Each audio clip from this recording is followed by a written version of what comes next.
On the other hand, the Liberals were unbelievably amateurish. It's the worst election campaign I've ever seen in 47 years of professional journalism.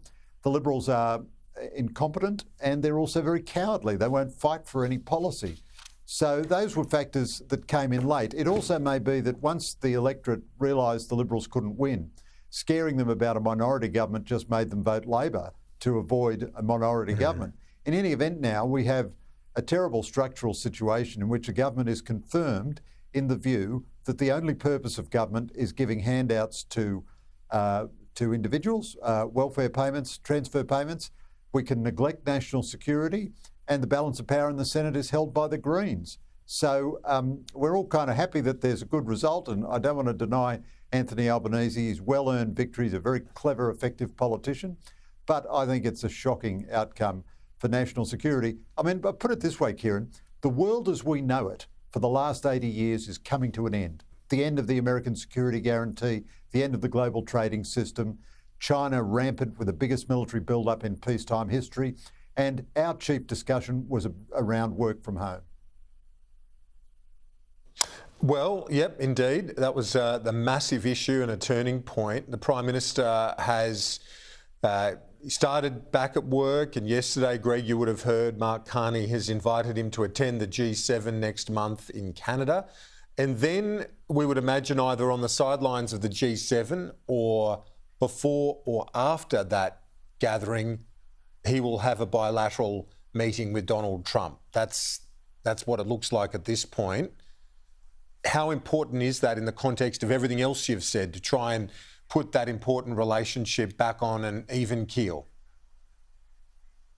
Look, it's an important meeting, and although I think the Albanese government was a very poor government, I want to pay tribute to the Prime Minister in the way he has handled the American relationship. In fact, the Labor campaign was about 4,000 times slicker and more professional than the Liberals. It also had better substance in this one respect. It handled Trump, I think, almost perfectly. It did enough to reinforce the association of Dutton with Trump, but it avoided any personal criticism of Trump. It said, OK, we object to the tariffs, we think that's a mistake.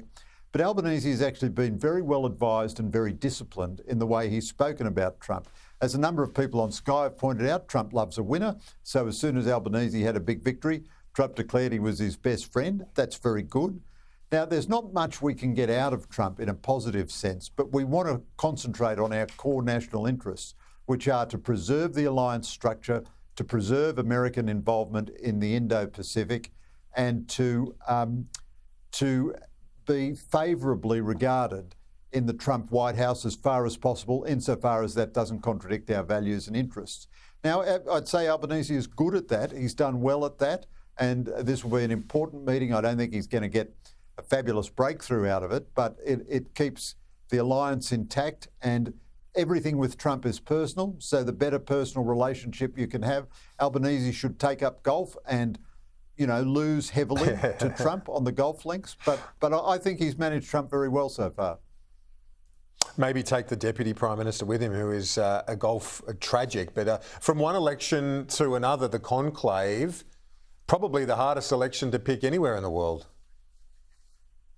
Oh, absolutely. You know, there was a former foreign minister who used to delight in reading me out extracts of Office of National Assessment reports, which managed to get every election in the world wrong. So it just shows how unpredictable all electorates are. None more so than the College of Cardinals. There's a bit of a campaign against the two front runners, Cardinal Parolin, the Vatican Secretary of State, and Cardinal Tagle, the at 67 relatively young cardinal from the Philippines.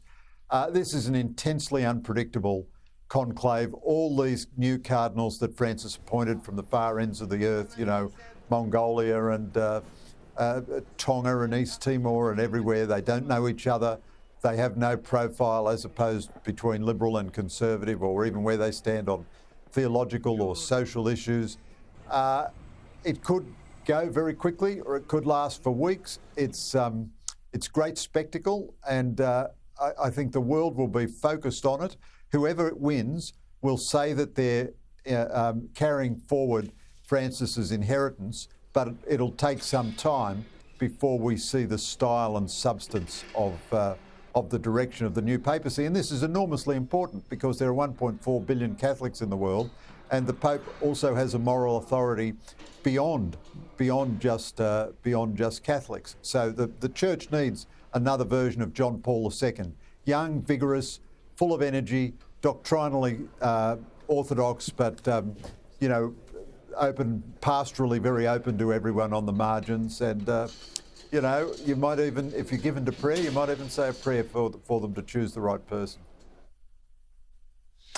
Yes, well, they say that the Holy Spirit is the factor, isn't it, Greg, that the Cardinals will pray to and hope that the Holy Spirit joins them in the Sistine Chapel for that decision. It's a wonderful part of we're almost out of time, but the history and the protocols around it, even if you're not Catholic, I think it's quite fascinating. It really is. When I was a little kid, we believed that the Holy Spirit chose the Pope, but actually Benedict, who was much more kind of liberal and smart and humorous and funny than he's ever given credit for, ruled on this pretty definitively. He said, no, look, the history of the papacy is very long, and there have been a number of very bad popes. Not very many, but a few. He said it's clear the Holy Spirit doesn't choose a bad pope. Therefore, the Holy Spirit doesn't choose the popes. The cardinals choose the pope, but they should pray to the Holy Spirit for the guidance of the Spirit. So Benedict ruled absolutely definitively. Catholics no longer believe, the cardinals are a bit like the Liberal Party. You can't dodge responsibility. It's your choice. You have to choose the right guy.